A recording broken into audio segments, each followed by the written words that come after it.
డబ్బు, అనారోగ్యం, ఉద్యోగం, వ్యాపారం, అప్పులతో బాధపడుతున్నారా? మీకోసమే లాంచ్ యువర్ ఫ్యూచర్ ప్రోగ్రామ్.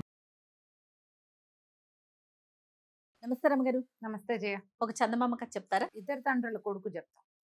ఒక పల్లెటూరులో సుందయ్య అని ఒక బక్క రైతు ఒక ఆయన ఉండేవాడు. తను వడ్డంగం పని అది చేసేవాడు. అయితే చాలా కాలం ఆయనకి పిల్లలు పుట్ల.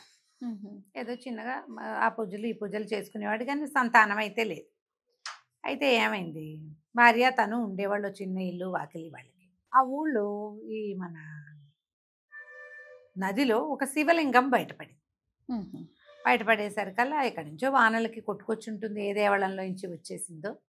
ఆ గ్రామ పెద్ద దాన్ని చూసుకున్నాక ఆ శివలింగాన్ని ఒక దేవాలయం కట్టుకుందాం, మన ఊళ్ళో ఆలయం లేదు, శివాలయం కట్టుకుందామని పెట్టుకున్నారు. అందరూ తలా కొంత వేసి శివాలయం ఏర్పాట్లు చేశారు. ఈ సుందయ్య మనకు సంతానం లేదు కదా, పరమేశ్వరుడి దేవాలయానికి ఒక తలుపులు చేసిస్తాను నేను అని చెప్పాడు. అందరూ తలా ఒక వస్తువు చేశారు. కొంతమంది శ్రమదానం చేసి గుడి కట్టారు. సరే, ఈ తలుపులు చేయటానికి ఇంటి దగ్గర చూస్తే ఏం పెద్ద చెక్కలు లేవు. అడవిలోకి వెళ్ళి ఏదైనా మంచి గంధపు చెట్టు ఒకటి ఉంది అడవిలో, పెద్ద చెట్టు, ఎప్పుడు ఎవరు దాన్ని కొయ్యల. ఆ గంధపు చెక్కతోటి గనక దేవాలయానికి శివాలయానికి తలుపు చేస్తే అపురూపమైన కానుక అవుతుంది అది అని చెప్పి ఈయన ఏం చేశాడు, ఒక గొడ్డలి రంపము చేత్తో బుచ్చుకొని ఆ చెట్టుని వెతకబోయాడు. లోపల ఎక్కడో ఉందన్నారు. అప్పుడప్పుడు గంధపు వాసన వస్తుంది. ఎప్పుడు చూడల, అంత దూరం వెళ్ళలేదు కూడా అతను. అలా అడవి లోపలికి వెళ్ళిపోయాడు. వెళ్ళేసరికి పెద్ద ఇంత మొదలున్న చాలా పెద్దది గంధపు చెట్టు కనపడేసరికి అలా అబ్బా ఇదే కావాలి మనకి, ఒక్క పెద్ద కొమ్మ కొట్టామా దేవాలయానికి దర్వాజాలు వచ్చేస్తాయి. గుమ్మము తలుపు పల్చగా తీస్తారుగా, తలుపు చెక్క తీస్తారు. సరే, ఆ చెట్టు దగ్గరికి వెళ్ళి అది కొట్టడానికి ప్రయత్నం చేసేసరికి అలా పైనుంచి ఒక బ్రహ్మరాక్షసుడు దూకాడు. ఓరి బలేవాడివిరా, ఎంతకాలానికి దొరికావు, ఎవ్వడూ రాలేదు ఈ మధ్యకాలంలో ఈ వైపుకి, ఎన్నాళ్ళుగానో ఆకలితో పడి చచ్చిపోతున్నాను, కాయా కసురు తింటే కడుపు నిండట్లేదు, మనుషులు దొరకట్లేదు, నువ్వు దొరికావు, నేను తినేస్తాను అన్నాడు. ఈ బక్క ఆయన కంగారు పడ్డాడు. అయ్యో నన్ను తింటే ఎట్టా నాయనా, నాకేమన్నా పిల్లలు లేరు, నేనేమో శివాలయానికి దేవాలయం కోసం తలుపులు చేయటానికి ఇంత దూరం వచ్చాను, నువ్వు శివాలయం కోసం వస్తే ఏమిటి, ఇంకో విష్ణువాలయం కోసం వస్తే ఏమిటి, నాకు దొరికావు, నేను నిన్ను తినేస్తానన్నాడు. అనగానే వలవల ఏడ్చాడు. సంతానం కూడా లేదు, నా భార్య ఏమైపోతుంది, నా మొక్కుబడి ఎట్టా తీరుతుంది, పైగా నేను ఇంత అన్నాడు. అనేసరికి ఊళ్ళోకి వెళ్ళి నా భార్యను కూడా తీసుకొస్తానన్నాడు. అనేసరికి ఈయన అన్నాడు, అయితే మీ ఇద్దరిని తింటానట. కాదు, నేను ఇంత బక్కవాడిని కదా, బక్కటివాడిని, నన్ను తింటే నీ పొట్ట ఏం నిండుతుంది, మా ఆవిడ్ని కూడా తీసుకొస్తాను, ఇద్దరిని తినేద్దు కానీ అనగానే ఇతను ఆలోచించాడు బ్రహ్మరాక్షసుడు. అట్లా కాదులే, నేను ఒక చిన్న రెమ్మ ఇస్తా పైనుంచి, ఆ రెమ్మ తీసుకెళ్ళి మీ ఆవిడికి, ఆమె గర్భవతి అవుతుంది, నీ కొడుకు పుడతాడు, 20 ఏళ్ళు వచ్చాక నీ కొడుకును కూడా తీసుకురా, 20 ఏళ్ళు సమయం దీనికి, మరి ముగ్గురిని తినేస్తా అప్పుడు అని చెప్పేసరికల్లా సరే సంతానమైనా కలుగుతుందిగా, మరి ఇప్పుడు నేను దేవాలయానికి దర్వాజాలు చేయిస్తానన్నా కదా అంటే దానికి కూడా కొమ్మ కొట్టుకోమన్నాడు. బ్రహ్మరాక్షసుడు చెట్టెక్కిపోయి ఒక రెమ్మ తుంచి చేతులు పెట్టాడు. ఇది ప్రత్యేకమైంది, మీ ఆవిడకేవో సంతానం కలుగుతుంది. పక్క నుంచి ఒక పెద్ద కొమ్మ కొట్టుకొని ఇచ్చాడు. ఆ కొమ్మ కొట్టుకొని ఈ సుందయ్య గారు తీసుకొచ్చి, సుందయ్య దాన్ని 2-3 సహాయంతో చక్కగా గుమ్మం చేశాడు. శివాలయానికి దర్వాజాలు కూడా చేయించాడు. భార్యామణికి ఆ బ్రహ్మరాక్షసుడు ఇచ్చిన చిన్న రెమ్మ లేతది అది ఇచ్చాడు. ఆ అమ్మాయి తమలపాకుల మధ్యలో పెట్టుకుని దాన్ని నోట్లో వేసుకుంది. కొంతకాలానికి ఆవిడ గర్భవతి అయింది. దేవాలయం పూర్తయింది. సుందయ్యకి చక్కటి కొడుకు పుట్టాడు. వాడి పేరు వీరన్న అని పెట్టారు. పిల్లాడు చక్కగా ఉండేవాడు. ఈ పిల్లవాడు పుట్టిన సమయానికి ఈ గ్రామాధికారి కూడా అప్పటికి 6-7 పిల్లలు చచ్చిపోయి ఒక్క పిల్లాడు బతికాడు. సత్యన్న వాడు. ఈ సత్యన్న వీరన్న ఇద్దరు పిల్లలు కలిసి హాయిగా తిరిగేవాళ్ళు, ఊరంతా బడి తిరిగేవాళ్ళు. ఆ గ్రామాధికారి కొడుకు వాళ్ళ పనులు ఏవో చేసేవాడు, చిన్నవి. వీరన్నేమో వాళ్ళ నాన్న దగ్గర ఈ వడ్రంగం పని చిన్నవి నేర్చుకునేవాడు. పిల్లలిద్దరూ 10 ఏళ్ల వాళ్ళుగా ఉన్నప్పుడు ఒకనాడు వీళ్ళు ఏం చేశారు, ఈ శివాలయం కట్టారుగా, దాని పక్క నుంచి పైన కొండ మీదకి వెళ్ళేందుకు ఆసరా.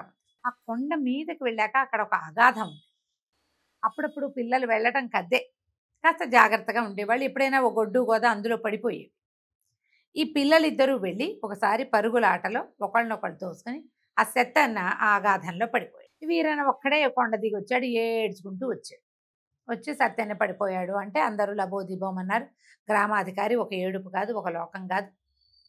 ఆ తెరి వెదవా, వీడే నా కొడుకుని పొట్టను పెట్టుకున్నాడు, వీడు అల్లరితనంతో ఎంతసేపు కొండెక్కిచ్చాడు, వాడు కాదు చచ్చిపోయాడు, వీడిని కూడా కొండ మించి తోసేస్తాను అని బాగా ఆ దుఃఖంతో తోసేస్తే కానీ వీడి రోగం కుదరదు, వాళ్ళ నాన్నకు కుదరాదు, వీడికి కుదరాదు. ఇట్లా ఏదో ఆ దుఃఖంలో దుఃఖాల్లో ఎన్ని మాట్లాడతారో కదా, ఏవేవేవో మాట్లాడితే ఊళ్ళో వాళ్ళంతా కేకలేసారు, ఎవరెవరా ఇంత మాట అంటావా, అది తప్పు, ఆ పిల్లాడిలోనే నీ పిల్లాడిని చూసుకో నువ్వు, అంతేగాని ఇట్లా చేయకూడదు, ఇవి తప్పు మాట, నీకెట్టా లేకలేకగలిగారు, సుందయ్య కూడా లేకలేకగలిగిన సంతానమేను, పిల్లాడికి ఏం తెలుసు 10 ఏళ్ల పసివేధవుకి, వాడికి తెలీదు వీడికి తెలీదు, పోయినవాడు పోయాడు, వాళ్ళతో పాటు మనం పోకూడదు అని అందరూ కేకలేశారు.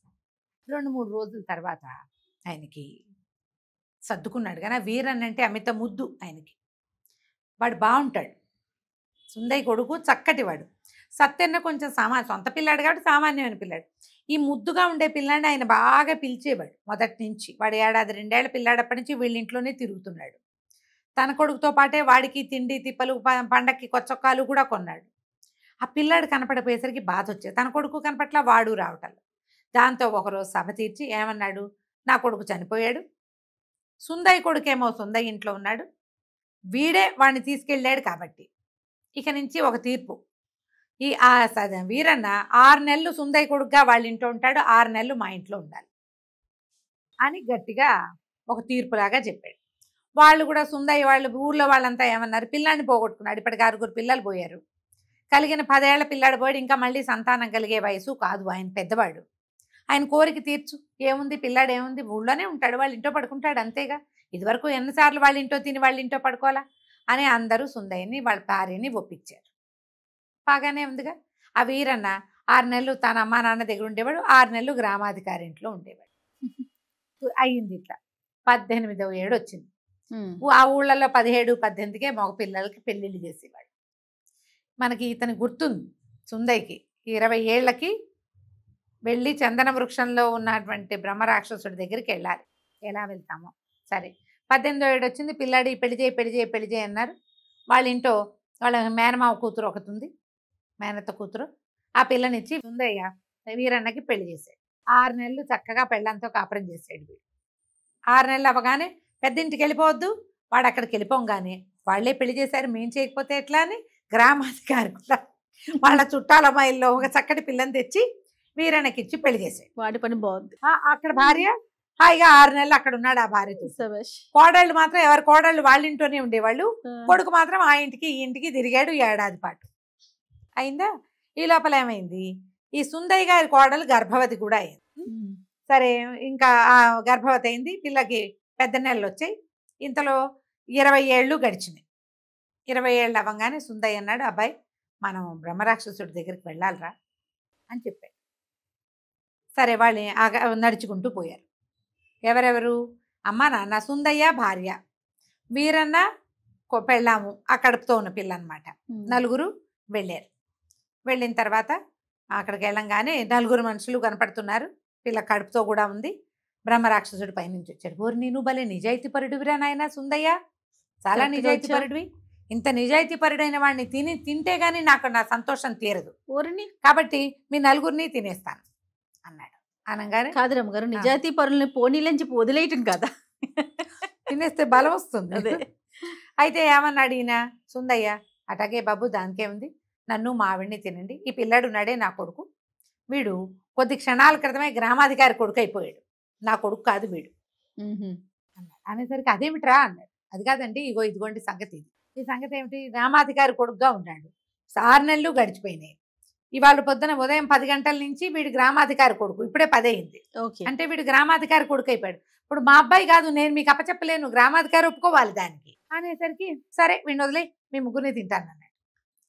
అనగానే ఏమన్నాడు, అలాగేనండి దానికేం అభ్యంతరం లేదు, ఇప్పుడు ఈ పిల్ల ఉందే ఇది కడుపుతో ఉంది కదా, దీని పొట్టలో ఉన్న పిల్లవాడు గ్రామాధికారి కాబోయే మనవడు, పిల్లని తినడానికి నాకు అభ్యంతరం లేదు, నా కోడలు కాబట్టి, కడుపులో ఉన్న పిల్లాడు మాత్రం గ్రామాధికారి గారు, ఈ కోడలు నాదే, పిల్లాడు మావాడు కాదు కదా, పిల్లాడు గ్రామాధికారి కొడుకు, మాకేం సంబంధం, కాబట్టి ఆయన పర్మిషన్ తీసుకోవాలి, మీరు ఆయన ఒప్పించుకుంటే మాకు అభ్యంతరం లేదన్నాడు.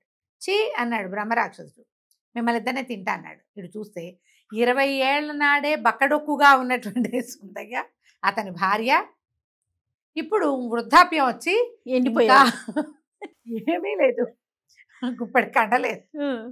గుప్పెడు కండ పుష్టిగా కనపడుతున్న వాళ్ళిద్దరూ గ్రామాధికారి యొక్క కొడుకు, గ్రామాధికారి యొక్క కాబోయే మనవడి తల్లి. వాళ్ళని తినడానికి వీల్లేదు. అవకాశం మాట ఇచ్చింది సుందయ్య, సుందయ్య కొడుకు లేడు అక్కడ. చీ అన్నాడు బ్రహ్మరాక్షసు, 20 ఏళ్ళు ఆగింది ఈ ఎండు మొహాలు తింటానికే, అదే కదా. నాకు వద్దు, పోతే పండి అని మళ్ళీ చెట్టెక్కిపోయాడు. అమ్మయ్య ఇంక ఈ ప్రాబ్లం తీరిపోయిందని వీళ్ళు వెనక్కి నడుచుకుంటూ వెళ్ళిపోయారు. ఇక ఎప్పటికీ ఆ అడవిలోకి వాళ్ళు రాల. హాయిగా ఇద్దరు నాన్నల కొడుకుగా వీరన్న వాళ్ళాస్తి వీళ్ళాస్తి కూడా అనుభవించాడు. అక్కడో 3 ఇక్కడో 4 పిల్లలు పుట్టారు వాడికి. ఎందుకంటే వీళ్ళకి పిల్లలేరు, వాళ్ళకి పిల్లలు లేరు. 3 పిల్లలు పుట్టినా హాయిగానే ఉంది. వీళ్ళు ఈ లోపల 6 నెలలే ఉంటాడు కొడుకు. ఆస్తి స్వాస్తి చేర్చుకుని బక్క రైతు కాస్త కొంచెం పుష్టి రైతు అయ్యాడు సుందయ్య. కాబట్టి ఇక్కడ 4 పిల్లలు పుట్టారు, అక్కడ 4 పిల్లలు పుట్టి హాయిగా ఉన్నారు. కథ కంచికి మనం ఇంటికి. చాలా బాగుందండి. నమస్తే. నమస్తే.